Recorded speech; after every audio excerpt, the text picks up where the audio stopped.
আজকে যদি সালাউদ্দিন সেলিম বেঁচে থাকতো, কোন সরকারের ক্ষমতা নাই, এই 15 বছর পেশ করে দেয় না, এমন কোন সরকার থাকতে পারতো না যে আমাদের মহত্বতা দেয় না, এমন কোন সরকার সৃষ্টি হতে পারতো না যে আমরা আউটসোর্সিং বাতিল করে না।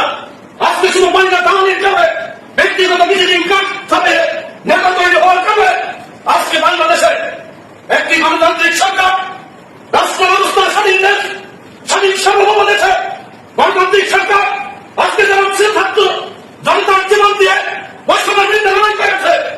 আর সেই বৈষম্য আজকে যারা ক্ষমতায় উঠেছেন, কতিপয় ফেসিবাদের আমলারা যে আমাদের শুরু করেছেন, আমরাও আগামী দিনে শুরু করবো আপনাদের জন্য।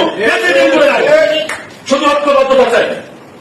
আজকে দেখছেন সারা দেশে 11-20 গ্রেড ওয়ালজালির নেতৃত্বে, লুৎফরের নেতৃত্বে সারা দেশ খুশে বেড়াচ্ছে, কর্মচারীদেরকে ডাকছে। কর্মচারীরা বুঝতেছে না যে আমাদের কি সর্বনাশ হয়ে যাচ্ছে। তারা মাঠে আসে না, যদি আজকে মাঠে আসতো, এক সপ্তাহ আন্দোলন